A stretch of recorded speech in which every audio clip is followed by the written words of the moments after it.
ఇంట్లో 5గురు పిల్లలుంటే సందడి సందడిగా ఉంటుంది. ఈ 5గురు పిల్లల్లో ఎవరు ఎక్కువ అల్లరి చేసేవాళ్ళు? అంత అల్లరి లేదండి. కొంచెం ఈయనే అల్లరి.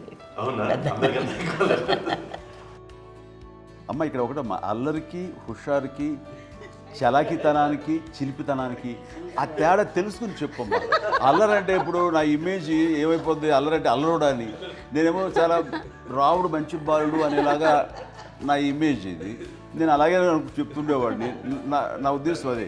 నేనేమో అల్లరి నన్ను అంటే చలాకితనం, అమ్మ అల్లరు అనుకునేది. లేదండి, ఎక్కువ హుషారు కానీ చాలా బాగుండేవాడు అబ్బాయి. ఇంట్లో పనులన్నీ మీకు సాయంగా ఉంటాయి? అవునండి, వాడే చేసేవాడు అండి. ఇంట్లో ఎవరు ముట్టుకునేవాడు కాదు. మా నాగబాబు అస్సలు ముట్టుకునేవాడు కాదు. అన్నిటికీ నాకు ఆయన సహాయమే పాపం. నాన్న ఆయన ఉద్యోగం వెళ్ళిపోయారు. నేను పాక్కుంటూ అలాగా వెళుతూ వెళ్ళిపోయాను, నాకు తెలియదు. తర్వాత అమ్మ చెప్తుంటే లేదుగా మాత్రం కొన్ని కమ్మర కోలు ఉంది ఒక అది పెట్టి అవి వెళ్ళి కూర్చోతా ఏడుస్తున్నాను రోడ్డు మీద. వెళ్ళేసరికి వాళ్ళు 3 years. సో నన్ను వాళ్ళు తీసుకెళ్ళి వాడు కమ్మరకులో కూర్చోబెట్టాడు. ఇక్కడికి ఏడుస్తాను, ఎవరికి వెళ్ళాడో తెలియదు వాళ్ళకి.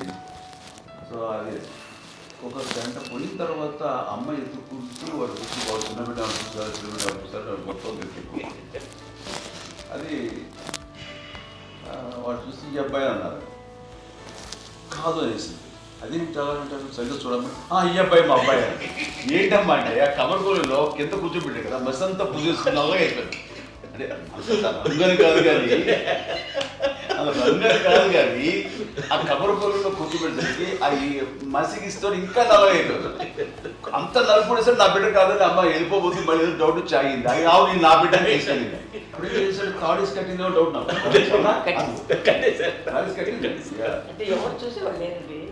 అమ్మేమో అల్లరి అనుకునేదండి, నాకేమో చిన్ననాటి మహాభాగవతంలో కృష్ణుడి క్యారెక్టర్ నేను అనుకుంటాను. ఆయన మహానుభావులు అయ్యే వాళ్ళందరికీ ఆ లక్షణం ఉంటుందేమో వచ్చినప్పుడు. కొన్నిదల కుటుంబ సభ్యులు మంచి రుచులను ఆస్వాదిస్తారని, మంచి భోజనాలని ఆనందిస్తారని అందరికీ తెలుసు. చిన్నప్పుడు వీరి ఆహారపు అలవాట్లు ఎలా ఉండేవి? ఇదేవి ఎగిరేవి ఇవి ఎవ్రీ డే 2 పూట్ల ఉండాలండి. మరి నాగబాబు పాపం ఏముంది, తిన్నట్టు ఇష్టం. మరి అన్ని రకాలుగా నాన్న కోసం చేసి పెడుతుంటే మరి తను అది ఇష్టపడక ఆ తర్వాత లేకపోతే కోపడగా ఎలా ఉంటాడు చెప్పండి. 5గురు పిల్లలు అయినా అమ్మా నాన్నలు కొంతమంది పైనే ఎక్కువ దృష్టి పెడతారు. ఈ 5గురిలో మీరు ఎవరి మీద ఎక్కువ ఫోకస్ పెట్టేవాళ్ళు? కళ్యాణ్ బాబు అండి. వాడంటే బాగా, అంటే వాడు ఏది తినేవాడు కాదు అసలు. ఆడికి ఏది తింటాడని ఇప్పుడు వాడికి నచ్చకపోతే, ఇప్పుడు నేనైతే నచ్చకపోతే చాలా గోల్ చేసేవాడిని. అన్నయ్యకేమో చాలా, అన్నయ్య ఏది పెట్టినా తినేవాడు, అసలు అడ్జస్ట్మెంట్ ఏంటంటే. నాకేమో నచ్చకపోతే చాలా గొడవ పెట్టేవాడిని. తిండి ఇది ఒక అన్నం, ఇది ఒక కూరలు అని వెళ్ళిపోయేవాడిని. అమ్మకు అమ్మతో తిట్టి నాకు వెజిటేరియన్ ఎలర్జీ ఉండేది, అంటే చిరాకు అనమాట. కళ్యాణ్ బాబు ఏంటంటే తనకి ఇష్టమైన ఫుడ్ ఉంటే తింటాడు సైలెంట్గా, బాగలేకపోతే సైలెంట్గా వెళ్ళిపోతాడు. అమ్మకి ఏమంటారండి, వదిలేమో తన తింటాడు, అటు నిశ్శబ్దంగా నిరసన ప్రకటించేవాడు. దాంతో వాడి గురించి చాలా ప్రొటెక్టివ్గా చూసుకునేది అమ్మ. పైగా చిన్నప్పటి నుంచి కొంచెం వాడు వీక్గా ఉండేవాడు, అంత బలమైన ఇది కాదు. దాని తర్వాత కొంచెం అందుకని అమ్మ వాడిని స్పెషల్గా చూసుకునేది. వాడు స్పెషల్ కిడ్ అయ్యాడు ఇంట్లో. మీ అమ్మగారు మీ అక్క చెల్లెళ్ళకి ఇచ్చిన సలహా ఏంటి? అంటే ఇండిపెండెంట్గా ఉన్నాం కదా అమ్మ, ఎవరిని డిపెండ్ అవ్వద్దు, మీ పిల్లల్ని నువ్వే జాగ్రత్తగా నేర్చుకో, ఎవరినైనా చేయకు, డిపెండెంట్గా పెట్టద్దు అని ఆవిడ మాకు బాగా ఎప్పుడు ఎక్కువ చెప్తుండేది. నాకు కొంచెం టఫ్ టైమ్స్లో కూడా ఆమె నీ పాటు నువ్వే ఉండాలి, ఎవరి దగ్గర ఉండదు, ఎవరింట్లో ఉండదు, మా దగ్గర కూడా ఉండదు, నీ ఇద్దరు దగ్గర మటుకు నువ్వే ఉండాలి. అది కష్టం కదండి అట్లా చెప్పడం. చెప్పారు, చాలా తక్కువ చెప్పారు. బట్ నాకు అదే ఇచ్చేది ధైర్యం. ఇండిపెండెంట్గా అట్లా ఒకరి దగ్గర ఉంటూ నీ గౌరవం తగ్గిపోతుంది, ఎక్కడ ఉండదు. అది చాలా నాకు చాలా ఇన్స్పైరింగ్ ఉండేది మాటలు. అది ఇప్పుడు కూడా అది చాలా హ్యాపీగా అనిపిస్తుంది అని చెప్పింది. అంతే కదా, ఇప్పుడు మనకి ఏదైనా రోగాలు వస్తే వేసేస్తాం, దాన్ని మనమే. బట్ తగ్గించే వాళ్ళు, కన్సర్న్ చూపించే డాక్టర్స్ ఒట్టుకోలు కింద కింద ఉండొచ్చు, కానీ పోరాడాల్సింది మనమే. నాకు సార్ కొంచెం ఏదో ఒక డిప్రెస్డ్ ఇదేదో వస్తే ఫేస్ ఒకటి నేనేదో ఇంకా మా అందరి నుంచి నేను సపరేట్ అయిపోయినట్టు ఒక సిచ్యువేషన్ వచ్చినప్పుడు అమ్మ నన్ను పట్టుకుని I'm there for you. Yes, ఎవరు నువ్వు అన్నా ఎస్ అన్న ఫ్రెండ్స్ కానీ ఎవరైనా సరే ఎప్పుడు కూడా అలోన్గా మటుకు అనుకోకు, నేను ఉన్నాను. ఆవిడ నన్ను పట్టుకొని ఇచ్చిన అఫెక్షన్ లేదా ఫీలింగ్ అసలు బలం అన్నమాట. ఇంకా ఏంటంటే ఏమన్నా చేయగలను నేను, పర్లేదు లైఫ్లో నాకేం ఏదైనా సాధించగలను అన్న ఒక భరోసా తల్లి దగ్గర నుంచి రావడం అనేది నాకు ఎవరు అవసరం లేదనిపించింది. అంత స్ట్రాంగ్గా ఆవిడ support, very strong, very strong, very practical. అంత స్ట్రాంగ్ చేసింది నాన్న అని చెప్పండి. మా పిల్లల విషయంలో మేము కూడా మేబీ అంత స్ట్రాంగ్ కాదేమో, సెన్సిటివ్గా ఉంటాం, కానీ అమ్మ మటుకు చాలా స్ట్రాంగ్గా ఉండి మమ్మల్ని కఠినంగా ఇలాగే ఉండాల్సింది, ఇలా ఉండండి అప్పుడే మీరు నేర్చుకుంటారు. ఇక్కడ అమ్మ పాజిటివ్నెస్ గురించి ఇంకో మాట చెప్పాలి. అంటే తన బిడ్డలకే కాదు, ఈ రోజున మా రెండో పాప శ్రీజ కూడా తనకి లైఫ్ చిన్న చిన్న డిస్టర్బెన్స్ వచ్చింది. ఆ టైంలో కూడా తను ఏముందంటే అప్పుడు నాన్నమ్మ దగ్గరికి వెళ్ళాను, తను ఇచ్చిన భరోసా, తను ఇచ్చిన మాట వెళ్ళలేని ధైర్యం వచ్చింది నాతో. నాన్నమ్మ దగ్గర ఎప్పుడు కూర్చోస్తాడు అప్పుడే పాజిటివ్ ఫీలింగ్ వస్తుందని నాతో షేర్ చేసుకుంటాను. తను మాతో చెప్తుంటే అనిపిస్తుంది కరెక్ట్. అమ్మ ఏం పర్లేదమ్మా, లైఫ్ అంటే ఒకరితోనే అయిపోదు, ఆ ఒక్కరి వల్ల వాళ్ళ ఇన్ఫ్లుయెన్స్ తోటో వాళ్ళు మన మీద నియంత్రించడం కానీ మన బాధల్ని వాళ్ళు చేయడం అవుతాం.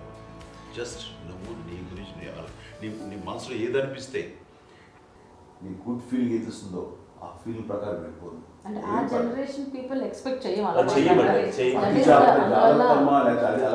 అలా కాదు, ధైర్యం ఉండి అందరికీ ధైర్యం బాగా నూరుకొస్తారు. ఫాదర్ కూడా, మా నాన్నగారు కూడా అస్సలు ఎప్పుడు అనేవాళ్ళు, ఎప్పుడు మీరు పెట్టే చెయ్యి మీరు ఎప్పుడు పైన తప్ప తీసుకుని ఎలా ఉండకండి, చేతులు పెట్టండి అనే అట్లాంటివి చెప్తుండేవాళ్ళు. అందుకని మాకు ఇండివిజువాలిటీ మాకు బాగా ఎప్పుడు కూడా ఒకళ్ళని అడగడం అని, ఈవెన్ బ్రదర్స్ని అడగాలన్నా కూడా మాకు అది పడిపోయింది మైండ్లో, కొంచెం కష్టంగా ఉంటుంది. సో నాకు అంటే ఆవిడ మా అమ్మ ఏదన్నా కొంచెం డిప్రెస్ అయినా నేను చాలా ఎక్కువ అమ్మకి షేర్ చేసుకుంటే అన్నయ్య కూడా లేడు. అన్నయ్య ఉన్నప్పుడు ఓకే, లేనప్పుడు నేనే ఎక్కువ షేర్ చేసుకున్నాను.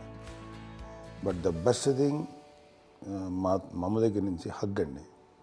ఈరోజు కూడా మా అమ్మని హగ్ చేసుకోకపోతే అంటే అది నాకు మా అందరిలోనూ, అంటే ఆవిడ పెద్ద చదువుకున్న వ్యక్తి కాదు, పెద్దగా బయటికి వెళ్ళి నా ఎక్స్పోజ్డ్ కాదు, కానీ ఇవాళ అన్నయ్య కానీ విజయ, మాధవి, నేను, కళ్యాణ్ బాబు ఈ రోజుకి టుగెదర్గానే ఉంటాం. మేబీ మాకు కొన్ని విషయాల్లో నాకు మా మాధవ్కి డిఫరెన్స్ ఆఫ్ ఒపీనియన్స్ ఉండొచ్చు, మా చెల్లికి మా అన్నయ్యకి అట్లా ఉండొచ్చు, ఉంటుందండి ఫ్యామిలీ అన్న తర్వాత. కానీ ద ఇన్విజిబుల్ బాండేజ్ మా అమ్మ ఇచ్చింది, ఆ లవ్ అండ్ ఎఫెక్షన్, హగ్, అవన్నీ ఆవిడ నాన్ వెర్బల్ అడ్వైజ్ ఏంటంటే అందరూ అలా కలిసి ఉండాలనేది ఆవిడ నుంచి మేము నేర్చుకున్నామండి. అది ఇట్స్ ఇస్ నాట్ వర్డ్లీ, అది నోటి మాట కాదు, అది వెర్బల్గా కాదు, నాన్ వెర్బల్గా చెప్పినటువంటి.